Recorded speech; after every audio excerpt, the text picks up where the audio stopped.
Olá, Olá, Thaís, tudo bem? Você me ouve bem? te ouço super bem, Léo. Legal, que bom, Thaís. Thaís, você mora onde? De onde você é? Eu moro em São Paulo, mas eu sou de Brasília. Legal, legal. Eu não te perguntei isso antes, tá? Pois A é, pois é. Thaís é uma pessoa que mora em São Paulo, pessoal. Thaís, Exatamente. por que que eu vou preferir que você se apresente para todo mundo? Fala qual que é a sua formação, sua experiência, o que que você está fazendo hoje em dia para o pessoal te Tá, conhecer bem. tá certo. Primeiramente, eu queria dizer que hoje, neste momento, eu sou aquele meme da moça assustada com essa quantidade de gente aqui, né? Que Não precisa. até então eu não tinha muita familiaridade com redes sociais e tudo mais. Comecei a ter justamente com esse projeto do Boletim da Vacina, né? Porque quando foi no final de 2020, que todo esse frisson em torno da Anvisa, em torno das aprovações das vacinas, das aprovações dos ensaios clínicos da Coronavac, lá em 2020, tudo muito coberto de polêmica, né, Léo?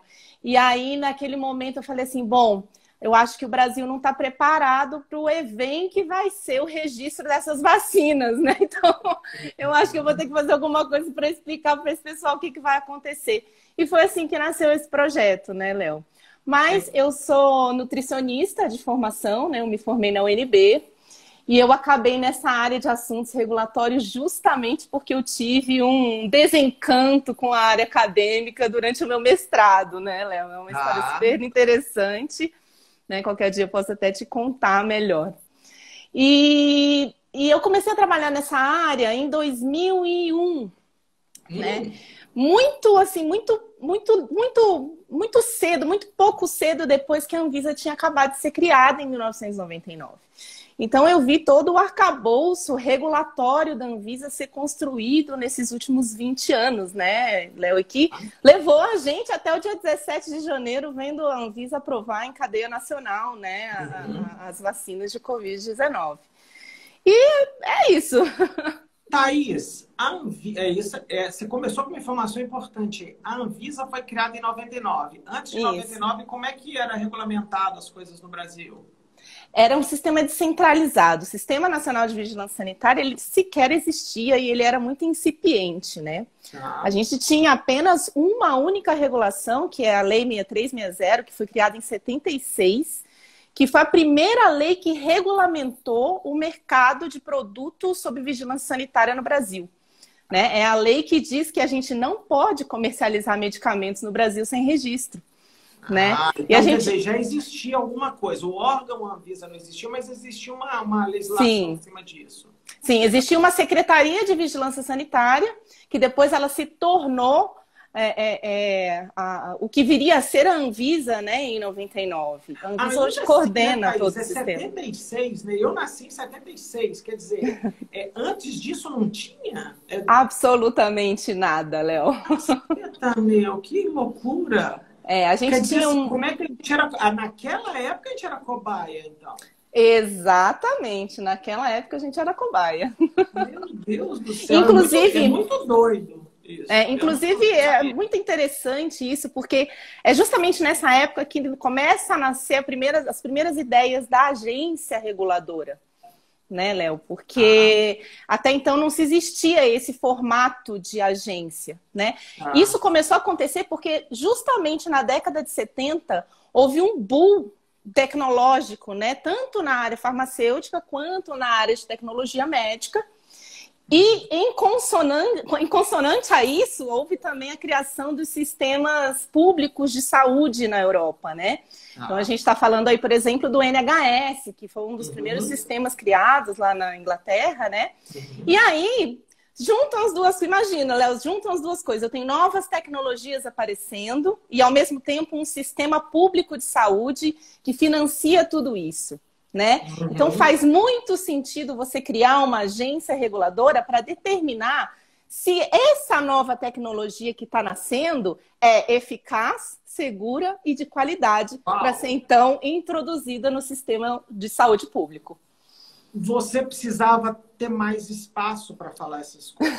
Porque, por exemplo, assim, é engraçado como é que a gente vive em campos diferentes e as coisas se conectam em algum ponto no tempo, né? Exato. Eu lembro uma vez, eu morei em São Paulo, eu morava em São Paulo até início desse ano, e eu lembro uma vez eu vindo de carro, ouvindo alguma coisa na CBN, algum jornal, alguma coisa, e eu lembro de alguém falando sobre canabinoide.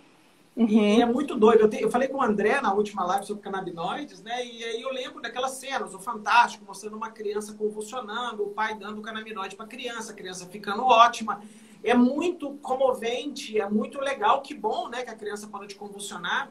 E as coisas entram aqui no Brasil de forma judicializada, porque a Anvisa fala, cara, eu não sei se vai fazer mal para essa criança, eu não sei se essa dose serve. Então, é engraçado como é que a Anvisa, ela na verdade, ela é o pai, né? Eu brinco, né? Agora eu sou pai, eu falo assim, a nossa função na sociedade é proteger os nossos filhos.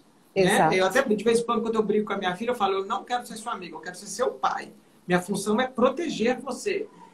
E como pai, às vezes, é visto como o mauzão da história, porque é o cara que fala não, né? A agência reguladora tem esse papel um pouco... É o que impõe limites, né, Léo? É exatamente muito louco isso. É muito louco isso, assim, e eu acho que o momento, você já deve ter ouvido várias essa frase, né, Thaís? Eu tive a felicidade de estar vivo para assistir uma audiência da Anvisa num domingo de manhã na TV. Olha, para mim, pessoalmente, como profissional da área, foi assim um dia histórico, Léo, porque ver o trabalho da Anvisa que foi construído nesses últimos 20 anos brilhar naquele dia foi incrível. Agora, o que foi um pouco triste foi a reação da opinião pública na internet, né? Imagina, a Anvisa está pegando no pé, eles estão pedindo coisas que não tem nada a ver, o estudo já foi publicado na The Lancet, o pessoal nem sabia o que era um pré-print, o que era um press release, nada, Léo. Então, assim, a quantidade de desinformação em torno, né, do que foi essa primeira aprovação foi, assim, uma coisa assustadora. Ô, Thaís, você que vive intensamente esse mundo, qual que é a sua percepção? Você acha que a população está entendendo melhor o que a Anvisa faz? Ela está aceitando melhor? Porque, por exemplo, eu lembro dessa história, mas eu lembro quando a Anvisa bombou a Sputnik V. Aí foi porrada. Aí eu expliquei pro cara, eu falei, a vacina multiplica vírus. Não pode. Adenovírus faz mal, ela pode fazer uma gripe fodida. E aí, é engraçado a reação, falou assim, nossa... Eu não sabia, porque o que vale é a manchete, né? A Anvisa reprovou a Sputnik. Sputnik é uma vacina, eu preciso de vacina. Então esse cara é meu inimigo. Mas na hora que eles entenderam que o cara da Anvisa foi lá na Rússia e ele não conseguia entrar na fábrica, ele fala, como é que eu vou provar um negócio que eu não vi? Né? E exatamente. Aí, assim, foi um dos vídeos que eu fiz que mais houve reações, assim, falou assim, caraca, eu não sabia que era. Nem eu, né? Muito louco, eu também estou aprendendo com o processo. Eu acho que todos os epidemiologistas, eu gosto muito do professor Paulo Lotufo, da USP, que, aliás, também sumido do Twitter, e ele falou assim, cara, o Paulo Lotufo é um professor titular da USP, ele está lá há 40 anos, e ele falou, eu não sabia todos esses detalhes e todos esses trâmites, a importância desses caras no pós-ciência, né? No pós-laboratório, o que vai acontecer lá na frente. Exatamente, porque é um conhecimento que fica muito dentro da indústria, né, Léo? Entre a indústria e a agência, né? E a pandemia jogou luz na coisa toda. Legal. Thaís, viu como é que a pauta vai mudando? A gente mandou a pauta para a Thaís aí, mas você que falou um negócio que foi 99, eu tomei um susto. O que a agência reguladora, o papel dela, fala assim, em um minuto, para que serve a agência reguladora? A agência, ela tem um nome autoexplicativo, né? A agência reguladora, ela vem para regular um determinado mercado. Né? No caso da Anvisa, ela regula todo o mercado de saúde, né? Mas a gente tem outras agências reguladoras também, né? A gente tem a ANEEL, que regula energia, a Anatel, telecomunicações, a ANS, que é a Agência Nacional de Saúde, que regula os planos de saúde. Então, cada uma dessas agências criam regulações específicas para que aquele mercado possa funcionar de uma maneira competitiva. Perfeito, entendeu? Maravilhoso.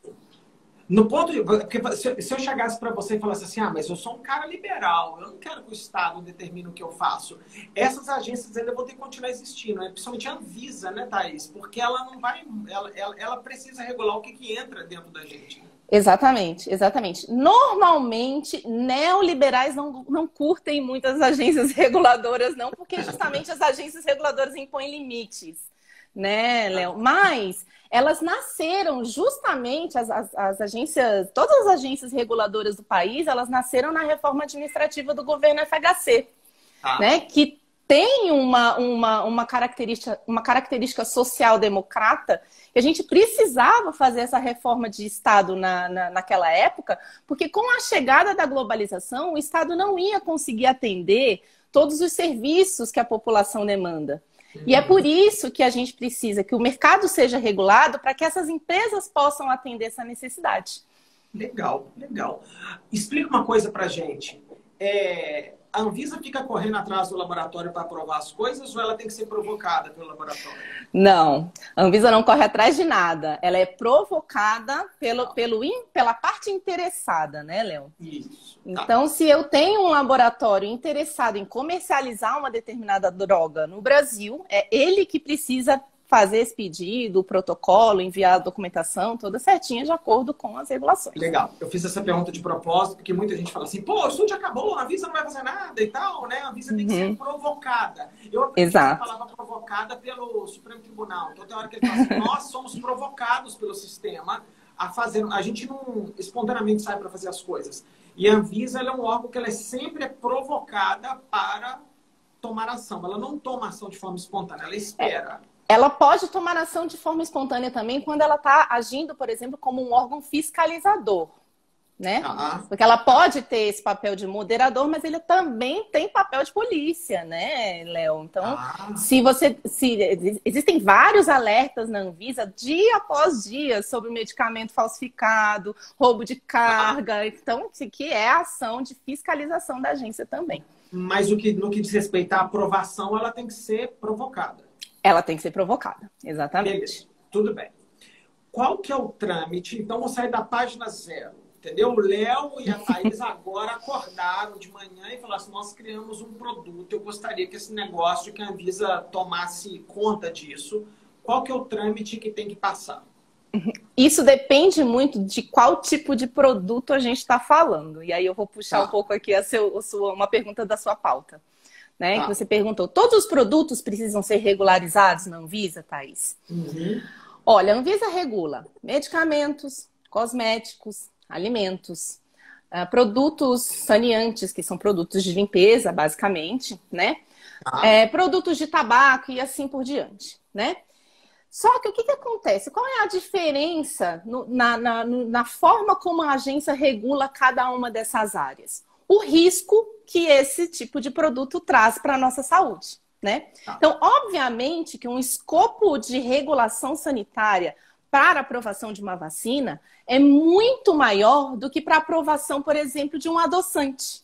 Claro. Né? Então, a Anvisa tem diferentes regulações para essas diferentes áreas e assim ela determina o que as empresas precisam apresentar em termos de documentação que prova eficácia, segurança e qualidade. Legal. Então, dependendo do produto, é isso. A Anvisa tem equipamentos, a Anvisa tem que aprovar, por exemplo, um laser de fisioterapia, por exemplo, tem que aprovar. Não só a Anvisa tem que aprovar, como alguns desses equipamentos também têm uma certificação compulsória pelo Inmetro. Então, ele passa pelo Inmetro primeiro, todos os testes de eletricidade, todos os testes de tipo, passa por uma inspeção do Inmetro, depois vai para um processo dentro da Anvisa também. Entendi. Então, o equipamento primeiro vai no Inmetro, que olha a parte técnica do negócio, tipo assim, na ponta disso aqui. A engenharia, exato. Depois, a Anvisa não faz isso. Vai no Inmetro primeiro, depois vai na Anvisa. Então, exatamente. Não é opcional. Se eu abrir uma fábrica de ultrassom de fisioterapia, eu tenho que passar em Inmetro e Anvisa. Existem alguns equipamentos que têm certificação compulsória. Tá? Não são todos, não são absolutamente todos que fazem, não. Eu não sei dizer o laser de fisioterapia especificamente. Mas eu trabalhei, por exemplo, tá, no iniciozinho da pandemia, foi uma coincidência enorme, mas eu estava trabalhando numa empresa que vendia ventiladores mecânicos. Foi uma loucura, assim, né, Léo? O que a Anvisa fez na época? Antes da pandemia, todos esses ventiladores mecânicos tinham que passar por essa certificação do Inmetro. Com a chegada da pandemia, a Anvisa flexibilizou algumas regulações e, com isso, a certificação do Inmetro, por exemplo, passa por uma dispensa, no caso desses equipamentos, para servir o combate à pandemia. Claro que no momento em que a emergência for suspensa, a pandemia acabar, a regulação anterior volta de novo a valer. E nós tivemos problema com ventilador, né, Thaís? Porque as fábricas brasileiras não produziam nada e depois nós tínhamos que trazer esse monte de coisa de fora, né? Alguém perguntou, máscara passa pela Anvisa? Como é que é isso? Máscara passa pela Anvisa. Inclusive, essa semana eu fiz uma postagem para as pessoas saberem reconhecer a qualidade da máscara PFF2 que elas estão comprando, né? As máscaras cirúrgicas, que são aquelas simples, né, que não são a PFF2, elas precisam somente do registro. Mas as máscaras com filtragem, elas precisam seguir uma ISO específica, NBR 169, não sei o quê, eu não lembro muito bem o número, que sim, precisa passar pela certificação do Inmetro antes e ter o registro da Anvisa depois. Legal.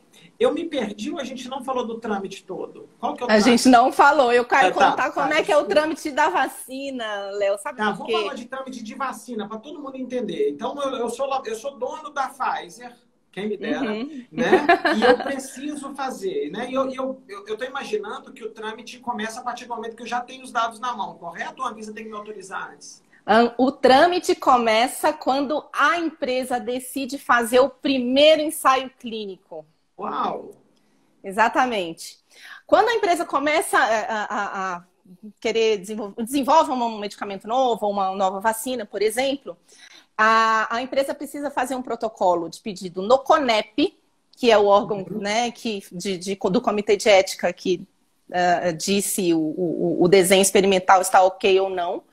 E fazer também um pedido na Anvisa. A Anvisa precisa dar essa anuência porque a empresa que vai fazer o desenrolar do estudo, ela precisa importar o medicamento, então ela precisa dessa anuência de importação da Anvisa também, né? Então, eu imagino que você, como pesquisador, já deve ter ouvido falar, né, para fazer pesquisa clínica, você precisa também da anuência da Anvisa, né? É porque as minhas pesquisas não trabalham com novos tecnologias. Eu sempre vou preencher, só para todo mundo entender, CONEP é o Comitê Nacional de Ética em Pesquisa. Quando você vai abrir, aqui a gente só precisa entender, quando você abrir um negócio, uma plataforma Brasil, a primeira pergunta que vem é o seguinte, isso aqui é novo fármaco, nova tecnologia? Se você clicar em sim, você vai sair do seu comitê local, vai cair lá em Brasília, no CONEP, e ele vai mandar um recado para a Anvisa para você. Exatamente. Eu já cliquei esse botão por um erro uma vez. E depois o CONEP falou, olha, professor Leonardo, não é para nós. E voltou e falou, olha, o comitê local resolve. A gente vai aprendendo. Porque eu trabalho com coisas não farmacológicas. Eu trabalho com exercício e produtos que já existem. Então, eu nunca caí numa situação dessa. Mas faz todo sentido na hora que você fala que eu vou precisar importar esse fármaco. Ele vai ter que entrar no Brasil e ele não é aprovado. Então, às vezes... Exato. Olha que legal. Bacana. Exatamente. Então, o processo todo começa aí. Se para toda droga com fins comerciais, né, quando a farmacêutica deseja ter um fim comercial para essa nova droga, ela precisa passar então pelo CONEP, o desenho experimental precisa também passar pela aprovação da Anvisa e imputar tudo na plataforma Brasil, né? Quando a empresa tem os primeiros dados, né, e não só isso, aí vai começar a parte, então, regulatória. Enquanto está rolando ali o estudo clínico, né? Vamos começar a parte regulatória, que é como a empresa pode se preparar, por exemplo, no quesito qualidade. Como que acontece isso? A Anvisa, ela inspeciona todas as fábricas envolvidas no processo de fabricação. Então, não é somente a fabricação do IFA, mas a fábrica que invasa a vacina final também precisa ser inspecionada. Uau. né? E como é que funciona essa inspeção da Anvisa? A Anvisa passa uma semana nessa planta farmacêutica e ela vai inspecionar absolutamente tudo, todo o processo fabril. E ela vai verificar se todos os seus processos estão validados, se todas as metodologias que você utiliza no seu controle de qualidade também são validadas, né? Fabricação de vacina, por exemplo, ocorre em sala limpa. Para você ter uma sala limpa, você precisa de um sistema de filtragem muito potente, né? Então, não só o processo não só o processo de filtragem precisa ser validado, como aquele equipamento precisa ser qualificado. Então, a Anvisa, quando ela chega numa fábrica, ela vai olhar, passar um pente fino em toda a operação. Em toda a operação que estiver envolvida nessa cadeia de produção, né? Então, por exemplo, quando a gente vê o Instituto Gamaleia fazer a contratação de 20 plantas para poder produzir a Sputnik, do ponto de vista regulatório, é praticamente impossível você ter controle sobre todas elas. Entendeu? É igualzinho, né? Exatamente, exatamente. Então, todas as fábricas que estão envolvidas naquele processo precisam passar por essa aprovação, né? Que eles chamam de boas práticas de fabricação. Isso. A empresa precisa ter esse certificado, né? E isso atesta a qualidade do produto. Beleza. Mas, onde você vai ter a aprovação da eficácia e da segurança? É justamente quando você tem os estudos de fase 1, 2 e 3 prontos, mas eles não são os únicos estudos que compõem dossiê que a empresa precisa apresentar para a Anvisa fazer a avaliação sanitária, né? Okay. E aí eu anotei aqui, Léo, alguns estudos, porque como eu tenho o meu expertise em dispositivo médico e não em medicamento, tive que dar uma estudada antes dessa live, né? Então, além dos estudos clínicos, a empresa precisa apresentar os estudos pré-clínicos de farmacodinâmica, farmacocinética. Precisam apresentar os estudos de estabilidade para atestar que a vacina que vai ser aplicada no braço, ela é estável, é exatamente a mesma aquela que saiu da fábrica, né? Uhum. A Anvisa vai checar todo o controle de qualidade novamente, se os testes estão validados, se todos os equipamentos estão qualificados, etc. Existe também a validação da cadeia de transporte. Então, desde a hora que o IFA sai da fábrica até a hora que ele é entregue na UPS, todo o relatório do estudo de toda a cadeia precisa ser feito, né? Além disso, contaminantes e impurezas e o estudo de imunogenicidade, que é o famoso que não foi entregue pelo Butantan. Né? O que é imunogenicidade? Imunogenicidade é o que determina o tempo que a proteção da vacina vai ser conferida, né? Então, o estudo de imunogenicidade nada mais é do que uma titulação dos anticorpos neutralizantes. Legal, né? Legal. E o Butantan não entrega de jeito nenhum negócio. Não entregaram. Era para eles terem entregue no dia 28 de fevereiro, inclusive foi isso um ponto que a Anvisa colocou ontem na reunião. Não foi entregue. E aí, novamente, quando foi em março, eles pediram uma extensão de prazo para poder entregar os resultados no dia 30 de junho e somente resultados parciais foram entregues, Léo. Né? Uhum. E é exatamente por isso que eles não atestaram, né, a questão da dose de reforço para todo mundo, porque a gente não sabe quanto tempo perdura a proteção da vacina ainda. Isso ainda está em estudo. Uau! Tem mais trâmite ou não? Tem mais trâmite. Faz mais. Que mais? Bom, aí a empresa montou um dossiê e levou para a Anvisa. Né? Nesse dossiê, esse dossiê todo, a parte tanto de fabricação da qualidade, quanto a parte do dossiê do produto em si, é o que a gente chama da parte de pré-mercado, né? Aí a Anvisa vai olhar essa documentação toda, juntamente também com o relatório do que a empresa vai fazer para o monitoramento daquele produto, uma vez que ele é aprovado, né, que são os estudos de efetividade, os estudos de fase 4, né, a empresa precisa apresentar o protocolo antes já, né, da aprovação do produto.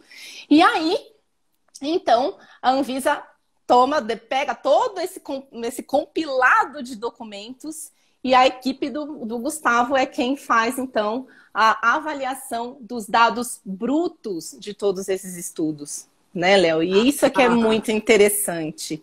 Okay. Porque praticamente... Fala para todo mundo, o que é a análise dos dados brutos? Para todo mundo entender. O que é a análise dos dados brutos? É praticamente a pessoa da fábrica pega a ata, ou então os canhotinhos dos equipamentos e manda o dado bruto mesmo para a Anvisa, para que ela mesma possa testar os dados, para que os seus próprios estatísticos possam recalcular esses resultados.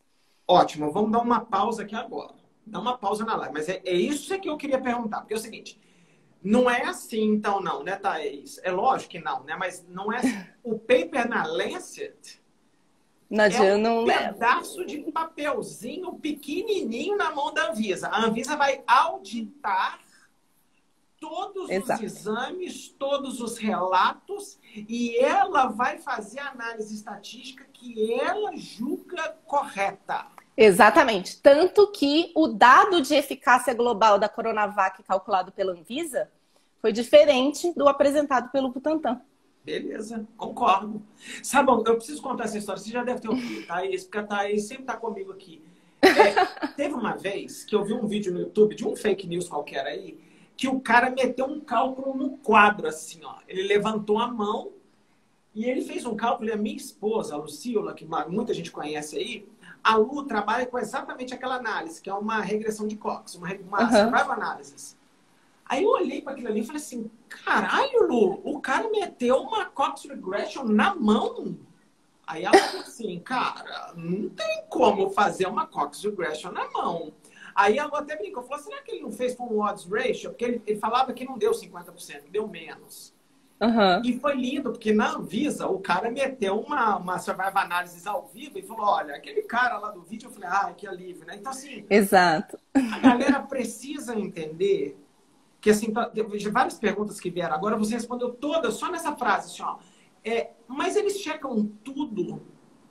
Porque, gente, falsificar um dataset não é tarefa fácil, não. Tá? Você está achando que você enfia número numa planilha Excel para sair exatamente o que você quer? Tem uma galera especialista nisso, tá, gente? Mas o que pode acontecer...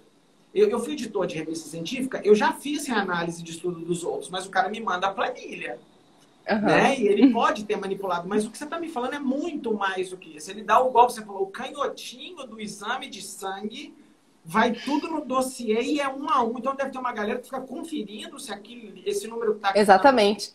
Exatamente. E eles são tão bons, Léo. Eles são tão bons que eles detalham o desenho experimental. Então, por exemplo, no caso dos ensaios clínicos da Sputnik, eles utilizaram testes diagnósticos diferentes nas pessoas.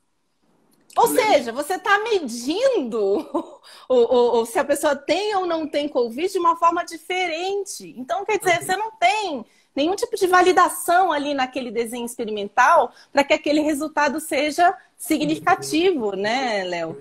Então, os caras, eles conseguem pegar esse tipo de detalhe, entendeu? Isso que faz a ciência regulatória ser tão bonita. Muito legal. Porque vai além da revisão por pares, sabe? É o que eu tenho dito de revisão de terceira parte, né, Léo? Porque você tem um grupo de especialistas que vai decidir se aquilo ali merece o aval para poder ser utilizado no mercado. Não, isso é simplesmente incrível a população saber. Porque eu acho que a população não sabe. Não sabe.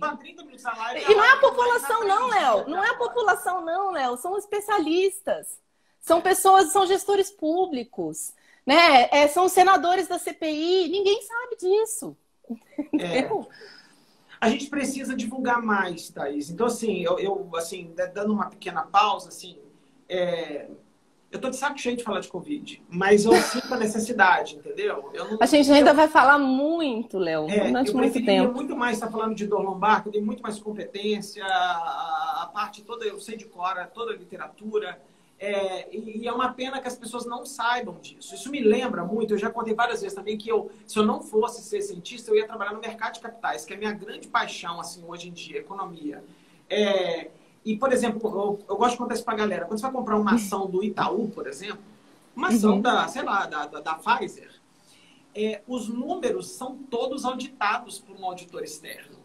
Então o cara fala, eu quero ver o balanço contábil dessa porra toda. Então você pode pegar o balanço, e é público, e é muito legal isso. Exatamente. Então, a empresa, se ela fizer uma fraude contábil, o auditor pega.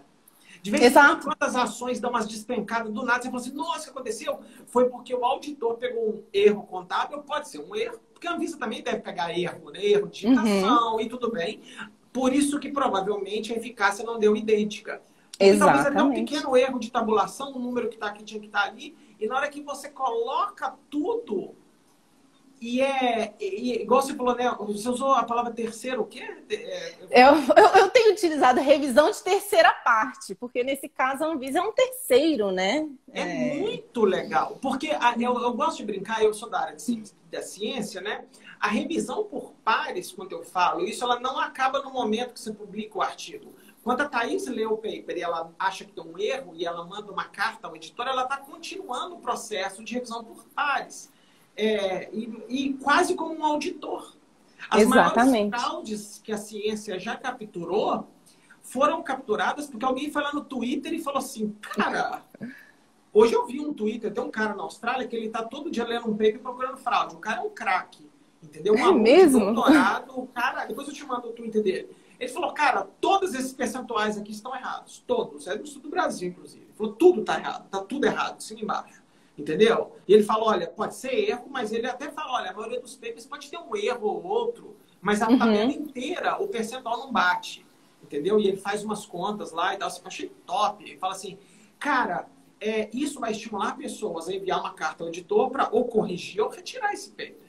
Concorda? As correções têm que ser feitas. E não é para rechaçar as pessoas. Erros acontecem e imperfeições têm que ser corrigidas. Então, assim, esse olhar na ciência, para quem não conhece a ciência, o olhar externo, né? Igual eu falo, não basta você defender o doutorado que tem lá 5 pessoas analisando. Depois você tem que passar aquilo numa aprovação de uma revista, que tem mais 3, 4. E o processo, na verdade, ele é vivo e ninguém sabe disso. Mas essa regulação, eu confesso que eu achava que o cara mandava uma planilha e eles corrigiam. E é muito mais do que isso.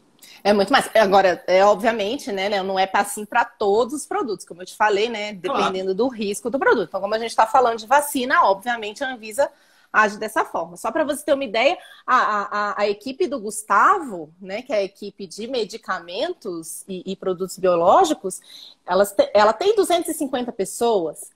A equipe de dispositivos médicos deve ter umas 50, 70, mais ou menos.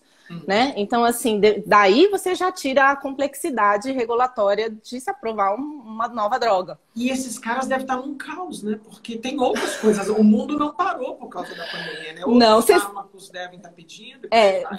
Você sabe que se não fosse a pandemia em 2020, o grande assunto da Anvisa seria o óleo de CBD. Né? E eles acabaram de aprovar para um laboratório que eu não me recordo o nome, mas eles acabaram de aprovar a indicação terapêutica de CBD para ansiedade. Né? O que é um marco? É o óleo de canabidiol, exatamente. Legal. Né? Então, isso é uma coisa que todo mundo deveria estar falando, né, Léo? A gente um recado que a gente pode dar uma pausa aqui rapidinho. Acho que eu até gravei um vídeo. Eu deixo um monte de vídeo gravado para na hora que não tiver sem inspiração, eu tenho coisa gravada, né? Me assusta muito.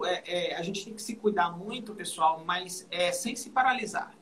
Tem gente que não está indo ao dentista por causa da pandemia e está ficando banguela. Tem gente que tem câncer e está morrendo de câncer porque não está se tratando. Então, assim, as crianças continuam precisando de medicamentos, as pessoas que estão com problemas psiquiátricos. Eu fiz uma reunião com meus alunos de mestrado e doutorado. Eu falei, vocês vão esperar a pandemia acabar para ir no psicólogo, para buscar tratamento? Não parem, né, cara? Um monte de coisa dá para fazer online e não tem que ter medo de ir presencialmente no médico. Eu levei meus filhos ao médico, eles foram vacinados. Tem gente que é engraçado. Tem uma galera do oba-oba, mas eu percebo que tem uma percentual que não é pequena da população que está dentro da caverna. Mas você sabe, Léo, que eu acho que esse pessoal está dentro da caverna porque eles não sabem fazer análise de risco. É simples assim, né? Eles não conseguem mensurar, né, o risco que eles estão correndo, ficando trancado, versus ir ao médico. Verdade. Exatamente. E quem trabalha nessa área de regulação faz isso com uma facilidade muito grande, né? Deixa eu te fazer uma pergunta, Thaís. Você concorda que o cérebro humano ele tem uma dificuldade de calcular probabilidades, né? E o grande problema que eu vejo hoje na pandemia, aí para mim ficou claríssimo, eu achei que era melhor, mas não é que a gente nunca olha as duas probabilidades. Por exemplo, a probabilidade de eu tomar a vacina e me proteger um pouco contra o Covid, e nunca é 100%, versus a probabilidade de eu não tomar a vacina e morrer na outra ponta. Eles não olham essas duas, porque são duas, né? Qual que é o risco e qual que é o benefício que eu terei. Então, assim, exato. Isso é tão verdade, Thaís, porque meus parentes, aqui na minha casa tem 2 epidemiologistas, eu falo assim, tia, você não pode pensar só no risco, você tem que pensar se você tem mais benefício do que risco. Eu já vi, é uma balança. E falar, cara, tio, é 1 para 1 milhão aqui, mas se você pegar, eu sempre dou o exemplo da febre amarela, se pegar a febre amarela é 50% de chance de morte.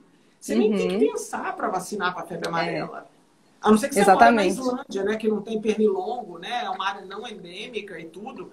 Mas eu vejo quando os australianos vêm para o Brasil, os caras têm uma cartela de vacina que eles tomam. De doença que é só que tem aqui. Tropical. Que eles têm que se proteger, porque lá não tem, né? Então, assim, eles têm que tomar coisas que eles nem imaginavam. E nós também, às vezes, quando vamos, sei lá, para a África, para a Ásia, deve ter uma recomendação de vacinação que não precisa aqui, tem que tomar lá, né? Então, a gente não pensa, você usou uma palavra muito boa, medir o risco. Medir o risco nas duas pontas. O risco de eu me dar bem versus o risco de eu me dar mal. Exatamente. Eu acho que muitas pessoas estão, infelizmente, morrendo. Mortes por causa natural no Brasil aumentaram além do Covid, mas provavelmente por causa do Covid, né? Porque as pessoas não estão se tratando. A pessoa está dor no peito e fala, eu vou morrer de Covid no hospital. E tem um infarto dentro de casa. Exatamente. E eu acho que quando você fala de risco, a gente tem que pensar nisso. Mas talvez, né, Thaís, a escola não está ensinando para a gente a entender o real papel de probabilidades. Exatamente. Hoje uma pessoa falou para mim que 67% de proteção é pouco. Entendeu? Aí eu Mas falei, baseado em quê? E eu falo, sério? O seu risco se você não tomar a vacina e for exposto ao vírus, você pode pegar. E o outro você vai reduzir 70% o risco. E a pessoa fala, é pouco. E nesse caso, sabe, Léo, a gente precisa fazer até um pouco uma crítica mesmo até ao papel da Anvisa, porque a Anvisa também, na lei de criação dela, ela tem como função educar a população. E eles não têm feito esse trabalho, né, de uma maneira... Eles não fizeram esse trabalho nos últimos anos. Estava na agenda do Barra Torres, né, a partir de 2020, fazer mais a promoção da educação regulatória, né, no país, mas infelizmente a pandemia chegou atropelando tudo, sabe? E aí a gente entra naquele... As aparições é do Gustavo, né? Que é um cara que se comunica super bem, um cara dócil, Sim. né? Que cara bom, meu. Ele eu fiz uma live com ele, eu perdi, porque eu tinha mais ou menos um horário. Que cara foda, meu, pra explicar. E você fez uma pergunta muito interessante, que eu me lembrei, inclusive, da live dele, que é sobre a percepção das pessoas, e eu não respondi, né? E eu vou trazer justamente a resposta dele. Falou assim, Thaís, o pessoal da comunicação da agência tem feito um estudos de percepção justamente, né, dos haters ali nas redes sociais, de como tem sido o comportamento da opinião pública nas redes sociais. E lá em janeiro, era aquela coisa, libera a vacina, por que estão segurando, por que isso? Como se a responsabilidade fosse única e exclusiva da Anvisa. Né? E os meses passaram e o trabalho do Gustavo vem aparecendo, o trabalho da agência vem aparecendo, e aí a percepção das pessoas começam a mudar. né? Aconteceu o caso da Sputnik V, depois aconteceu o caso da Covaxin, agora com a questão do Butantan, e aí a gente está começando a perceber que o tratamento ele não é diferenciado para uma ou outra, mas que esses fabricantes, se eles estão internamente preparados para montar esse dossiê completo para a Anvisa ou não, né? Essa é a grande questão. Tá.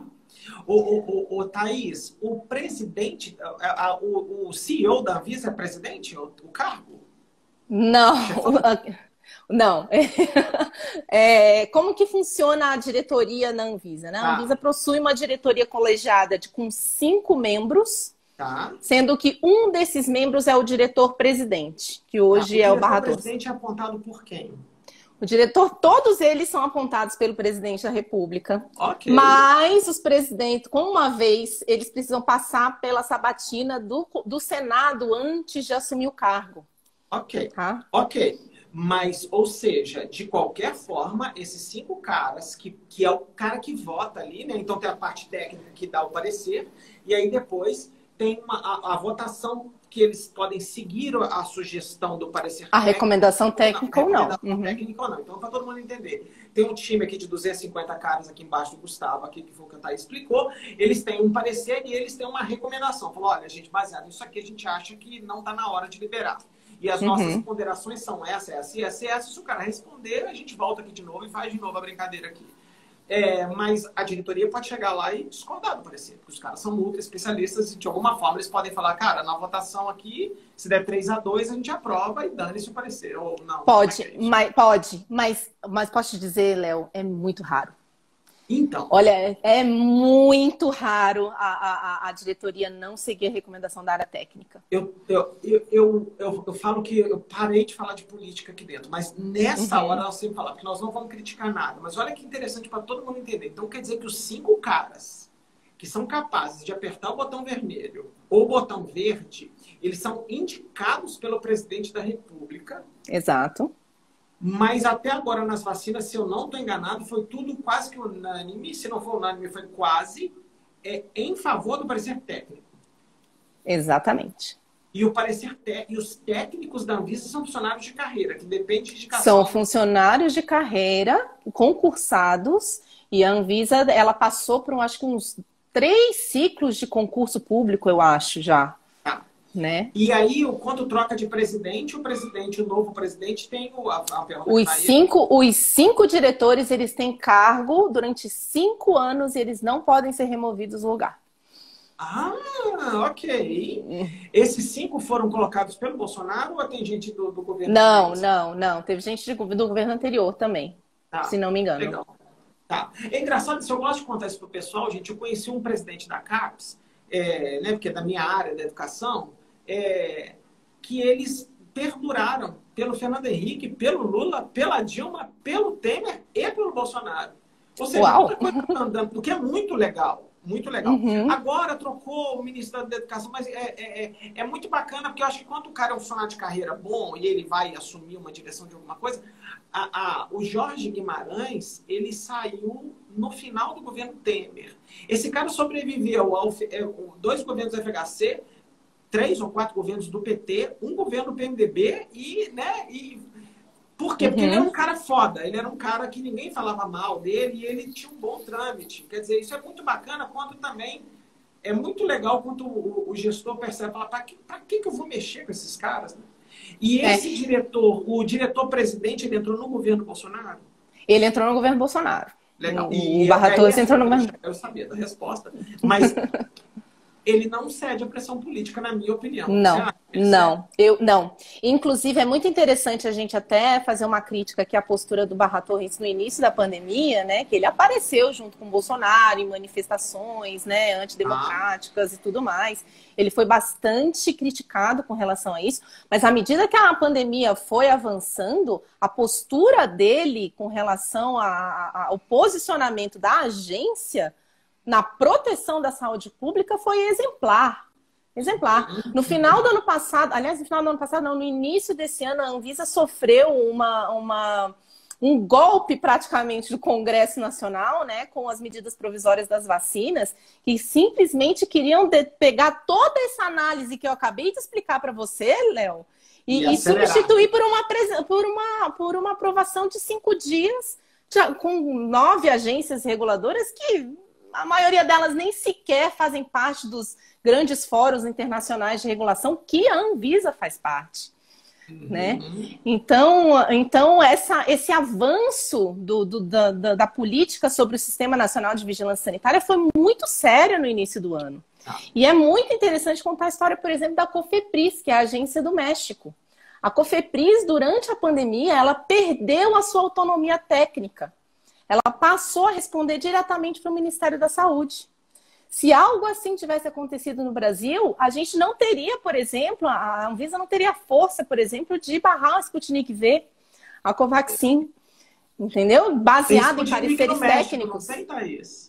Eles foram aprovados e de forma nada transparente. Inclusive, eu fiz um debate com um colega argentino e uma colega mexicana da área, para eles explicarem o que aconteceu nos 2 países, e foi justamente isso.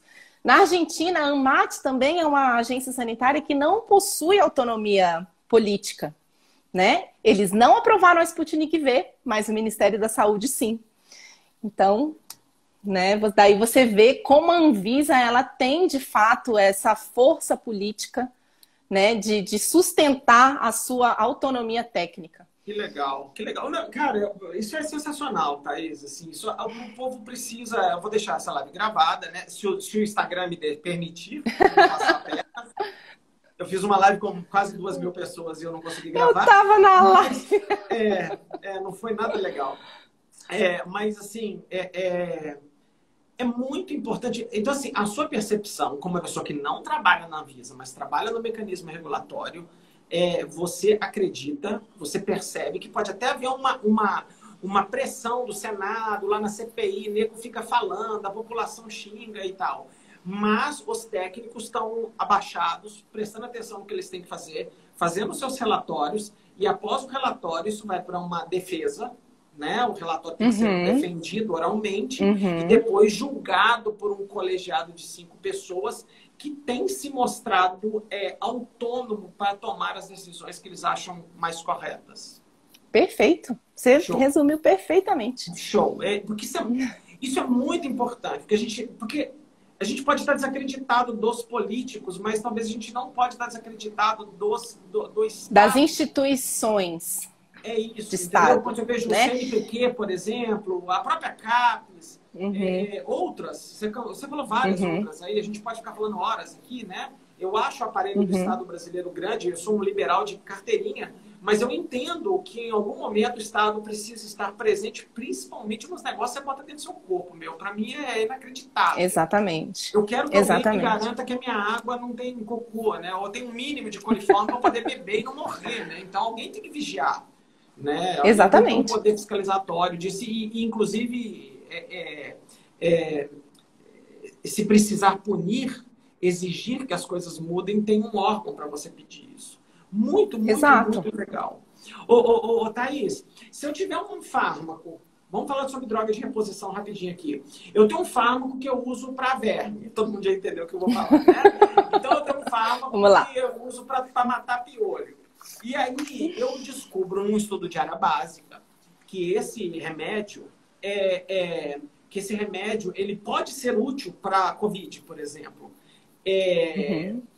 Eu teoricamente, eu precisaria de uma alteração de bula, ou não? Sim, você precisa.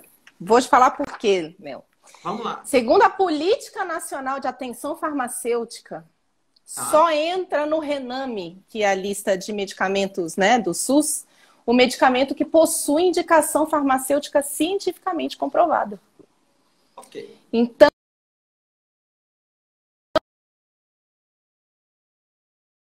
para a atenção da Covid, foi um crime de saúde pública.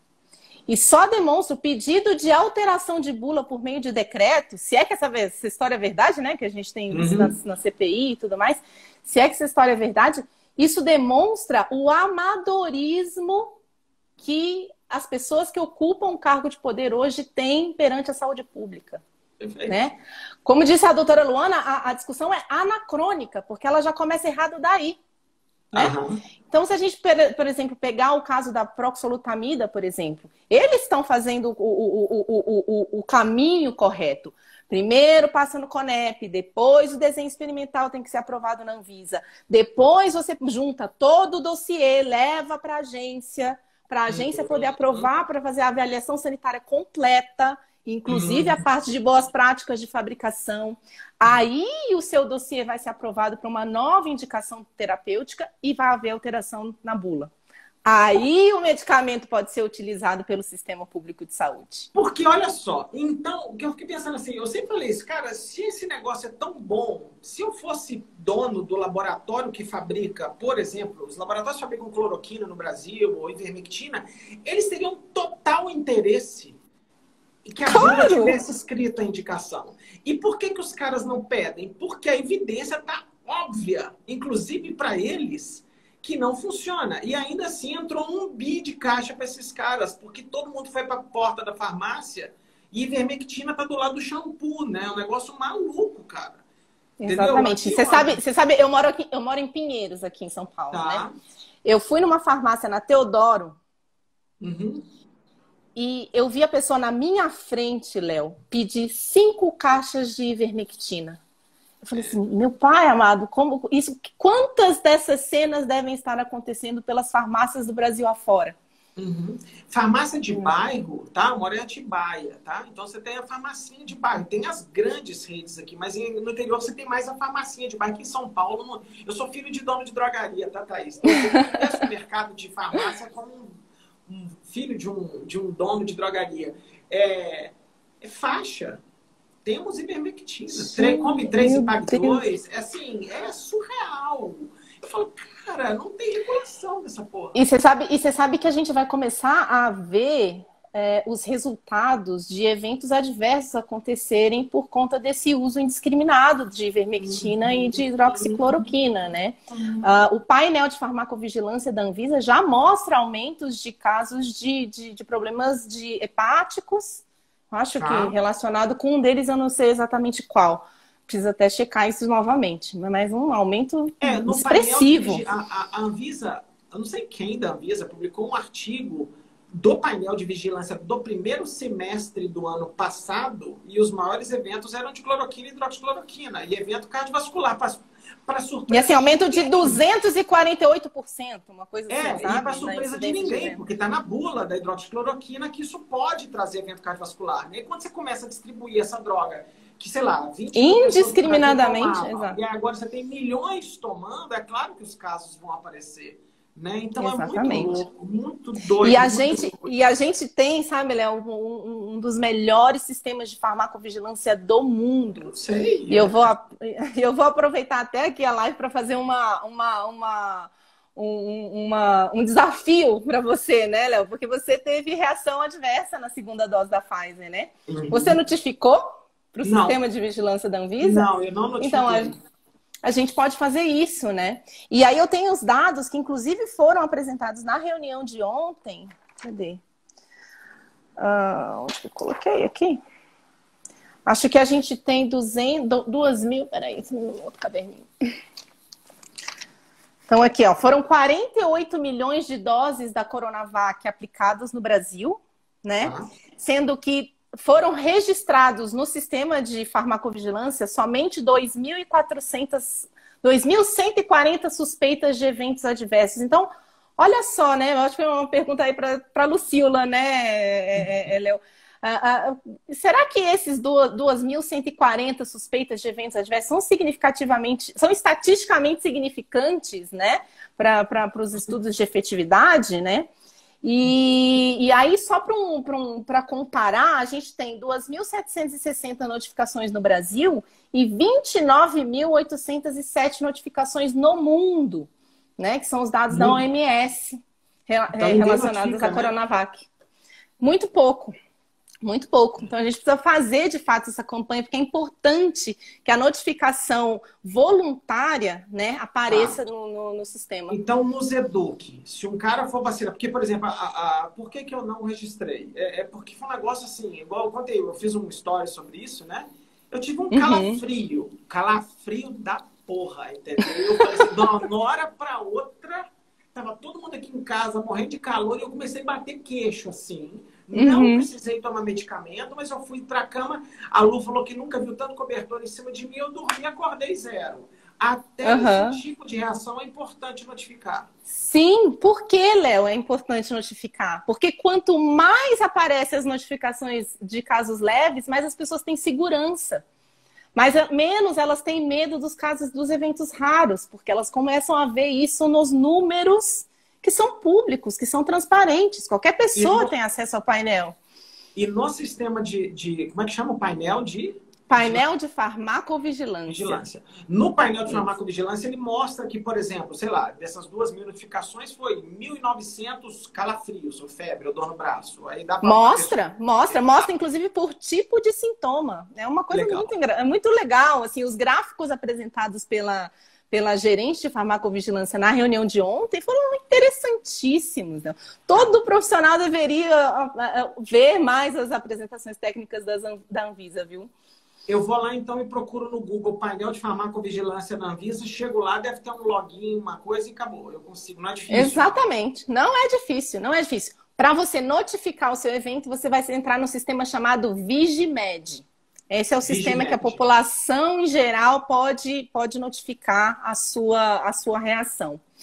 Para profissionais de saúde que notifiquem os casos dos seus pacientes, eles precisam fazer isso no sistema eSUS Notifica. Esses dois sistemas, eles compilam os dados e aí os dados do Sistema Único de Saúde aqui no Brasil passam, então, para a base de dados da OMS no Data Center de Farmacovigilância em Uppsala, na Suécia. Né? Então, os dados de farmacovigilância do Brasil, que hoje representam 10% dos dados da OMS, né, eles são automaticamente incluídos nessa plataforma, que é a plataforma utilizada pelos fabricantes para fazer os estudos de efetividade. Tá, então vamos lá. O negócio chama Vigimed. Vigimed. Tá bom, todo mundo anotar. Só jogar no Google, Vigimed. Tá. Depois você tem algum post disso? Ou tá aí? Tem, eu fiz post, fiz tutorial, eu fiz live com a gerente de farmacovigilância da Anvisa, tem um monte de coisa lá no feed do boletim. Engraçado, assim, é uma tendência do ser humano, né? Por exemplo, na primeira dose da Pfizer que eu tive, eu brinquei, né? Fiquei 5 dias sem mexer muito bem com o meu braço. Mas você fala, cara, é dor no braço, né, velho? Por que eu vou notificar isso aqui? Mas aí se todo mundo fizer, né? Se todo mundo pensar assim, né, Léo? Como é que a gente vai convencer a população a não ter medo? Porque reação adversa soa, olha que legal, olha que tanto que a gente está aprendendo hoje. Ela soa que assim, cacete, eu fui parar no hospital, sabe? Eu tive uma parada cardíaca, sabe? Minha esposa colocou lá que eu tive um aneurisma cerebral. Não é isso, né? Não é isso. Não é isso. Faz todo sentido. Se a gente notificar tudo, o que na prática vai acontecer se essa vacina é muito boa mesmo, ela vai falar assim, olha, 90% dos efeitos adversos são, na verdade, dor no braço, dorzinha no corpo. Exatamente. No caso da Coronavac, por exemplo, é cefaleia. Eles mostraram ontem, entendeu? Legal. E aí apareceu uma pergunta muito interessante aqui. Eu tomei a vacina em fevereiro, eu posso notificar? Você pode notificar a qualquer tempo.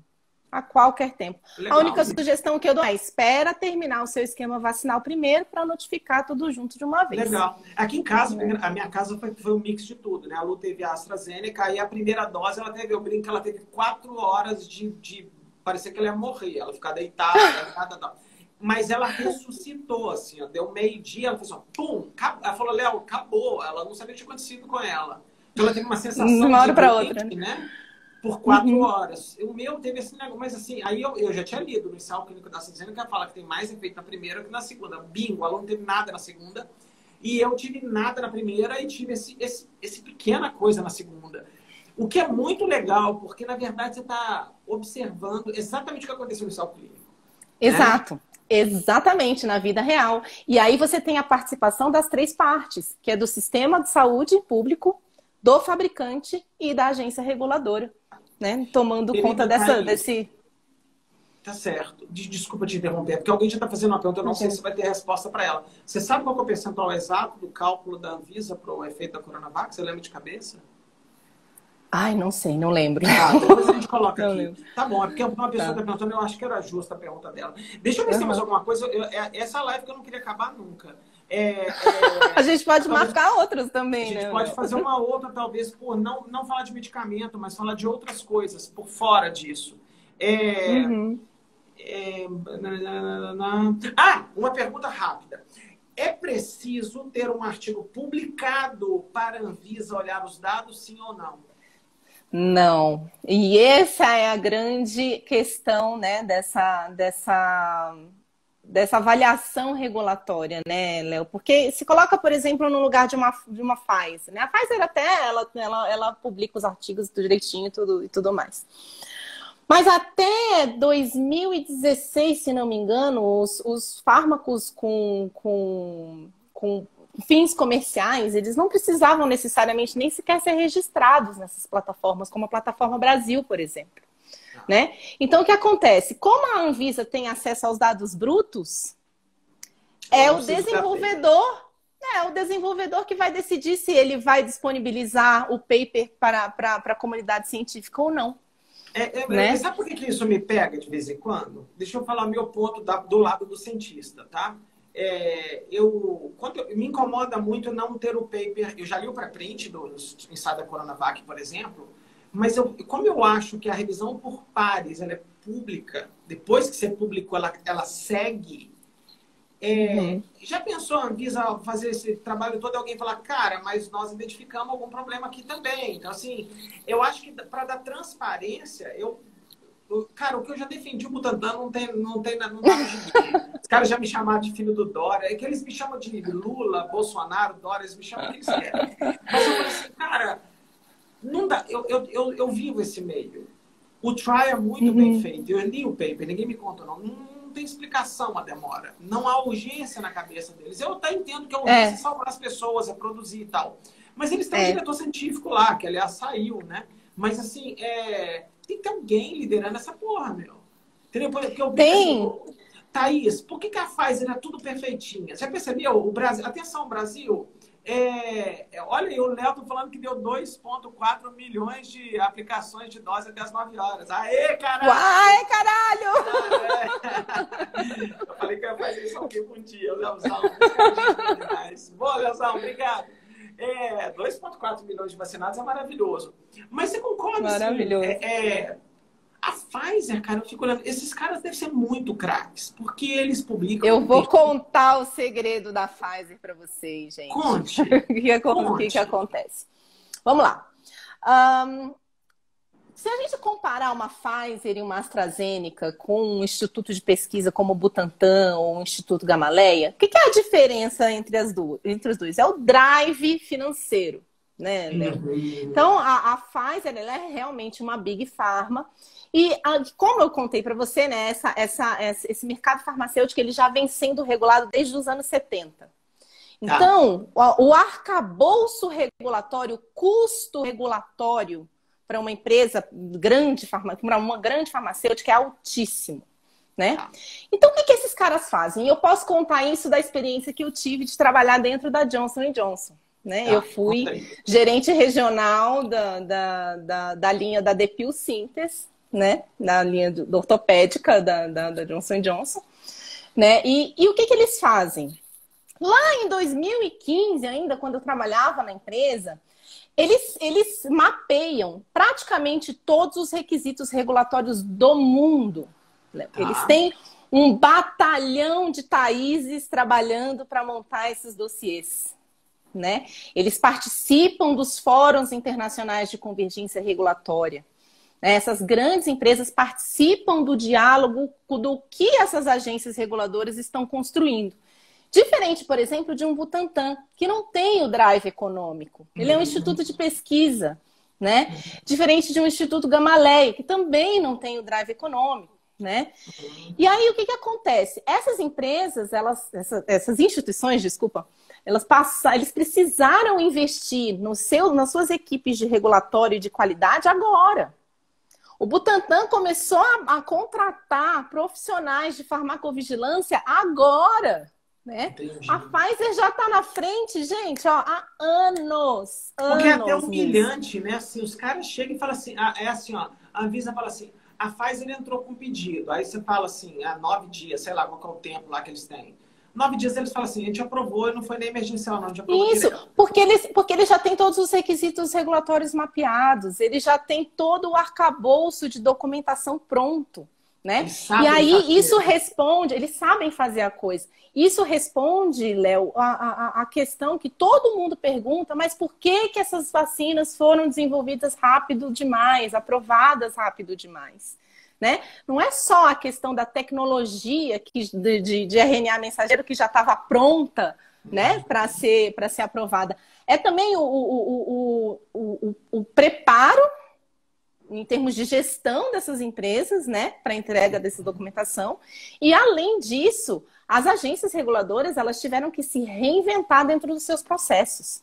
Antes da pandemia, não existia uma petição de autorização de uso emergencial, né? Era apenas o registro definitivo. Ou você registrava aquela tecnologia, ou você entregava o dossiê completo, com os estudos de fase 1, 2 e 3 realizados dentro do Brasil, com as nossas características epidemiológicas, ou você não conseguia registrar uma vacina. Né? Então, eles flexibilizaram algumas regulações, né, alguns requisitos sanitários, para que essa submissão pudesse ser em conjunto com o que a ciência estava fazendo, com o que as empresas estavam fazendo. Né? E aí eles criaram, por exemplo, o protocolo de submissão contínua. A farmacêutica gera o documento, no dia seguinte ela já pode submeter. Entendi. E a Pfizer provavelmente foi fazendo isso bonitinho. Exatamente. Só que até 2019 a Anvisa não tinha sistema informatizado de recebimento de documento. Era tudo em papel. A gente carimbava e rubricava página por página de dossiês de 1000 páginas, Léo. Era uma loucura. Mas eu acho os caras ainda assim, a sua forma de explicar é simplesmente fantástica. Os caras são craques, meu. Eles publicaram o paper no New England Journal, eles, a Pfizer, da vacina deles em crianças até, né, adolescentes até 12 anos. Cara, foi questão de dias a Anvisa aprovou. Sim. Porque é isso mesmo, o cara não espera. Então tem um grupo que está no artigo, tem um grupo que está na análise, tem um grupo que está na regulação. Eles não dão brecha, porque é óbvio, aprovando, tendo um selo, até esse negócio, fala assim, cara, não foi emergencial. Eles não pedem emergencial, né? Eles nem chegaram a pedir o uso emergencial, eles já foram direto no pedido de registro. Isso gera uma pressão pública para comprar a vacina, entendeu? Facilita todo o trâmite de venda, né? Que não tem problema nenhum, tá, gente? Pelo amor de Deus, ganhar dinheiro não é crime. Eu acho craque os caras.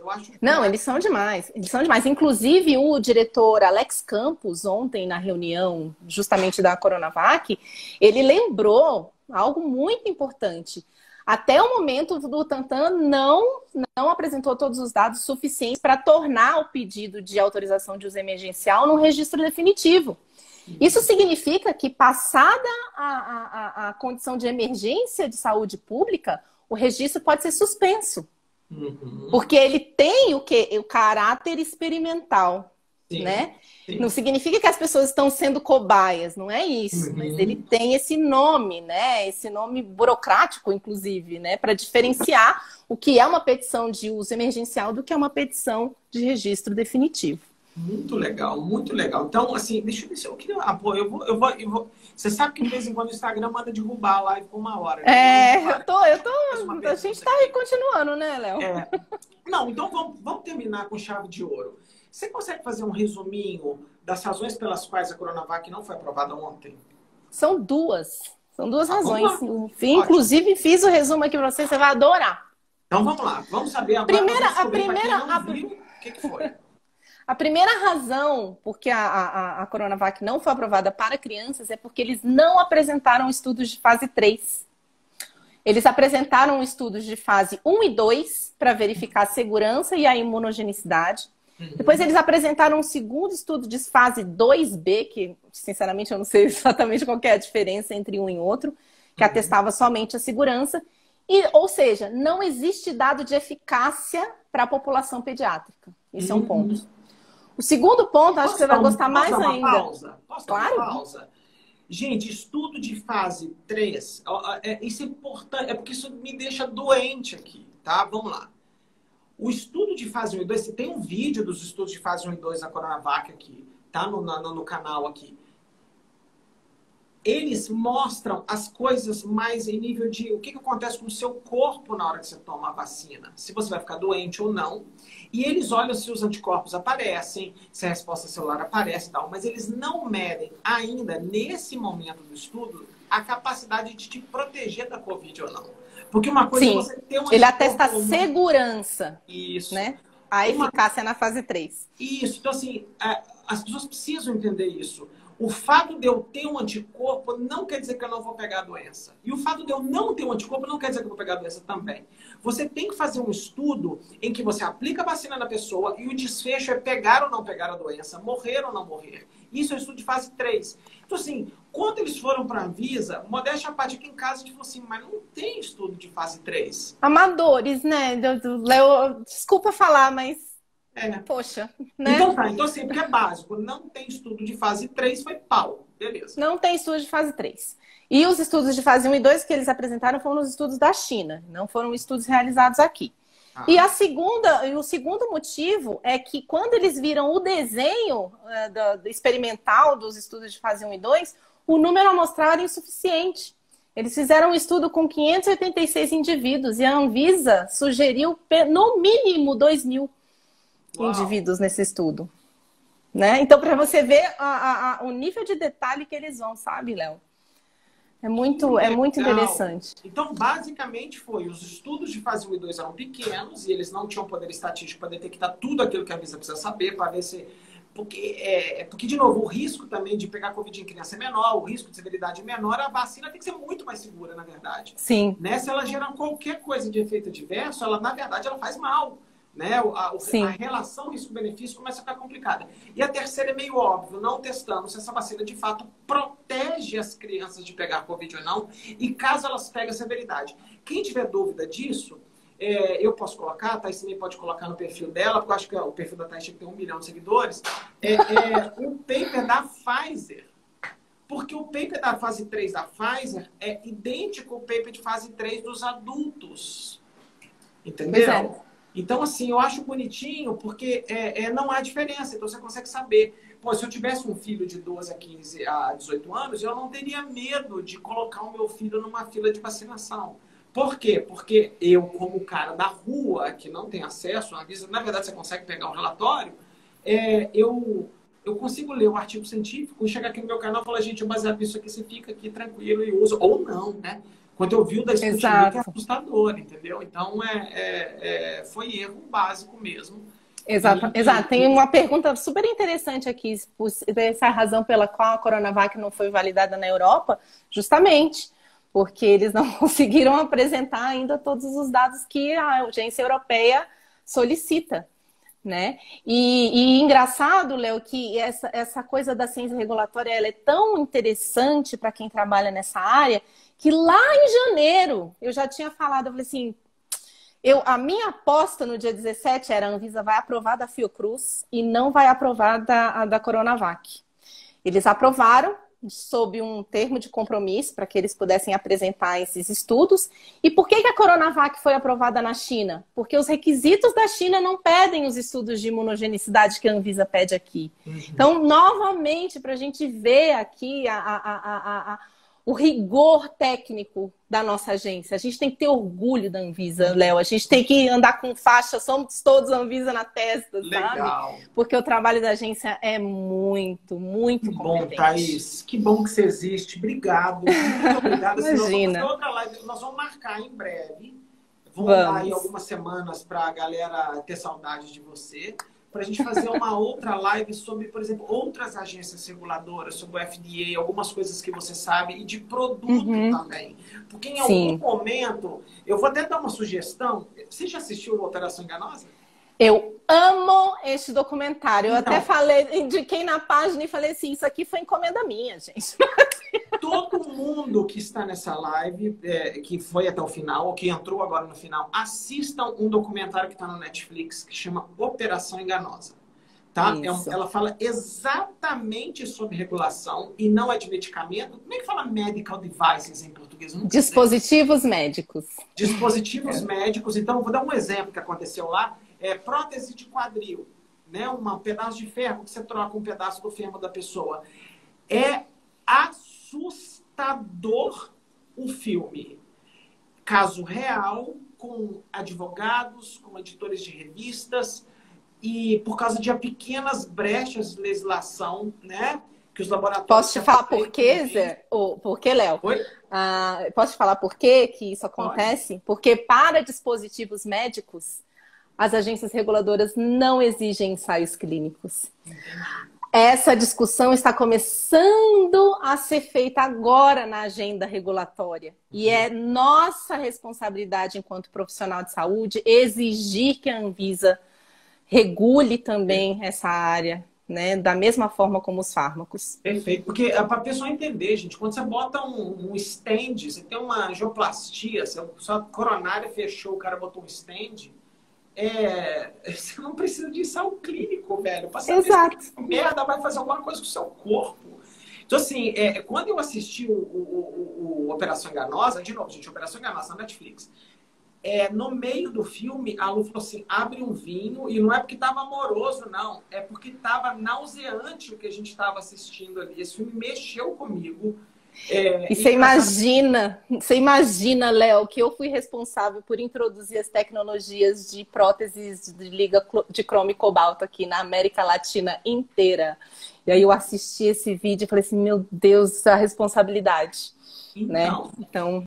É muito louco o filme, é assustador. Tem um caso que eles falam aqui do Brasil, né, de um negócio que botava lá para as mulheres não ter filhos e tudo. Que do Asher da Bayer, do Asher da Bayer. Uhum. É assustador. Então, assim, para completar a live de hoje com chave de ouro, gente, quem tiver tempo, e não é longo o documentário, vale muito a pena assistir, o filme chamado Operação Enganosa, que está no Netflix. E a gente pode fazer uma live inteira só desse filme, viu, Léo? Vamos fazer, vamos combinar. Vamos. Tá bom, querida? Muito, muito, muito, muito obrigado. Você foi sensacional. Foi a live que eu mais aprendi, entendeu? Que bom saber, Léo. Rápido. Todo mundo depois compartilha. Não, eu vou falar pra você, o seu conteúdo, a sua página é uma propulsora das páginas como a minha, Léo, porque eu estou assustada. É impressionante você... O trabalho que você tem feito no Instagram é, assim, absolutamente incrível.